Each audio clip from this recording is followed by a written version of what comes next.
Hello everyone, we just got in our versatile 620 Delta track. We had an order we put in with Outback Toys. As soon as I got the email that these were in stock, went ahead and picked up a couple other things, including the wheeled 580, so there will be a review coming out on that soon, as well as a tracked Challenger and a couple other things, but we're going to do the 620 Delta track first because I'm really excited for this thing, and let's just get on into it. It does come in a nice display box. That's a really cool looking box. If you like to leave them in packages, this is a cool one to come in because you can still see the toy, and just a clean looking box. Cool picture on the front, and I like how it's actually the front of the tractor in the package, so you're kind of looking at it like if it was the real thing, the way it's sitting in there. On the back, we've got a good side view, just a real clean looking tractor. I love the colors on these things. Not much on the bottom. This side, a different side view. So let's just go ahead and get this thing on out of the box. So if you did not know, the 620 is a new tractor from Versatile, and it is the largest horsepower tractor in their lineup.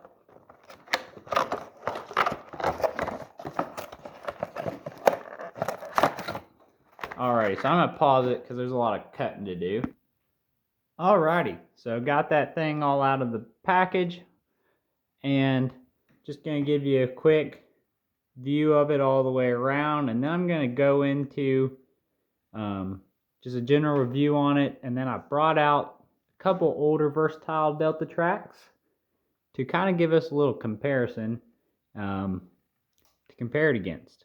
So this one is a 620 horsepower. So like I said, this is the largest one they offer, and it is the largest they've ever offered. And by, I think, 610 was the old one, so they went up 10 horsepower on their older units.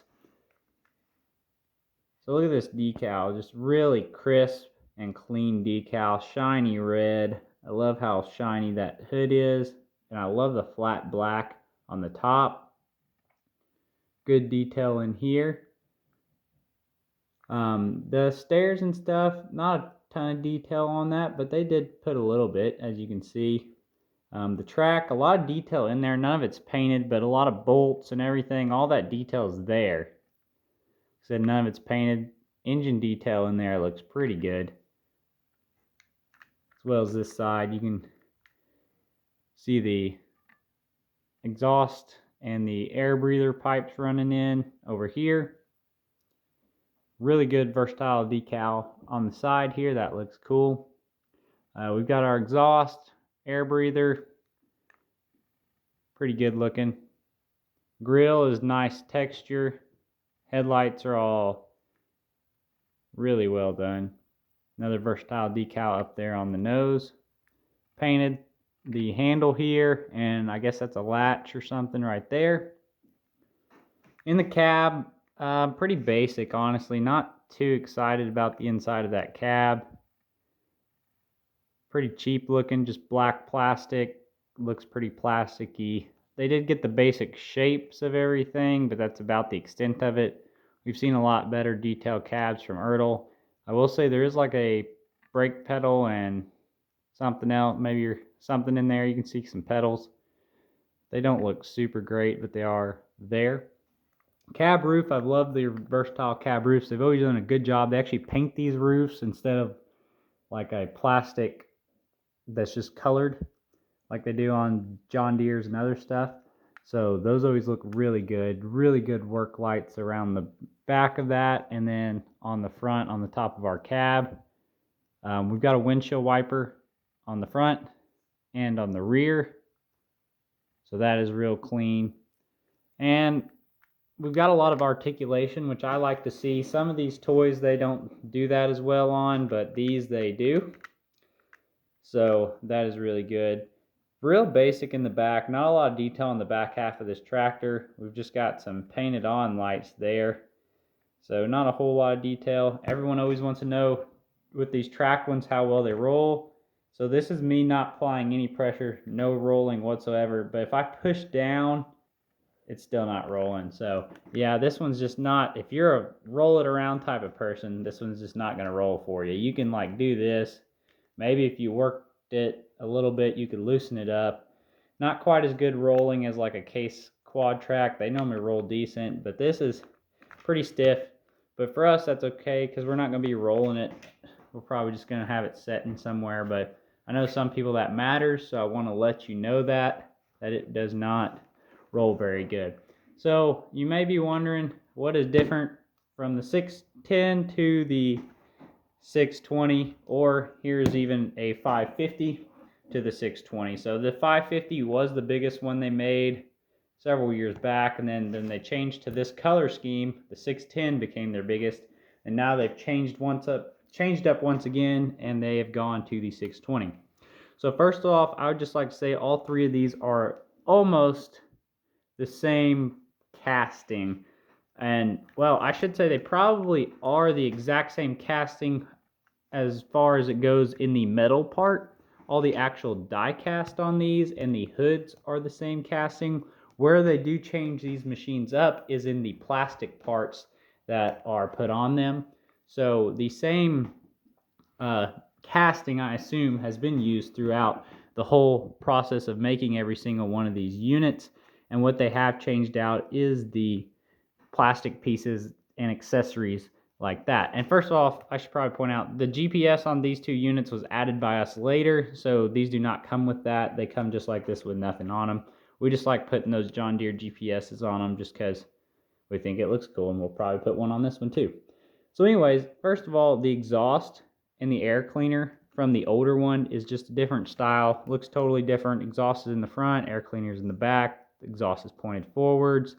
Kind of cheap looking too on the plastic part, where they did a much better job on these newer units. You can see here the exhaust is more pointed rearward and the exhaust is in the back, air breathers in the front. They're pretty much identical on that plastic piece, but like I said, the older one is a little different. All of our stairs are the same. All of our undercarriage on our tracks are the same. Stairs on this side the same as well. So the interior of the cab, all the same interior. They have not changed that one bit. Cab roof is not changed. The lights, everything is the exact same on that. One thing I did notice, this is just a sticker, but we do have the triangle on this one, not on the other two. So that would have been nice to have on all of these. And the main difference, if you're wondering, is just the decal and the paint scheme, really. Like I said, other than those things, we can see from, obviously you can see this one, totally different paint job. They kept some of the same style, like that logo there and there, but I'm going to go ahead and get rid of this one because obviously that's pretty blaring the difference. But we'll pull these close so you can look at the difference here. So you can kind of see more of a blocky look to this one, where this is more of a streamlined look, smaller letters, skinnier stripe. They did paint these latches and stuff, which is there on this one, just not painted. They changed this versatile decal. They got rid of the little lines that's on that one. The undercarriage is red on the old one, black on the new one. So that changes the whole look of the machine. As you can see, it's black underneath everything, where this one's red underneath. And then it just accents the fenders with red here. So the whole back is black, where this one's red all the way. And it also, fuel tanks here are black instead of red. Hood is pretty much the same from the top. They still kept that same flat black look. Grill is the same. Cab's painted pretty much the same other than the decal. But yeah, the big thing, just changing the decal and changing all that red to black. So pretty clean unit here. This will probably go into Titus's collection. These he likes big horsepower tractors, so he'll probably end up with this one. But anyways, good little tractor. They only are making a one-time run of these, so if you want one, go ahead and get it. And there is some chase units, although They'll probably be hard to get, but a dusty chase unit, and then there is a chrome chase unit, which there's only like 55 of those made, so those are really rare. I've never even seen one, so go ahead and get them if you like them. They're pretty cool tractors.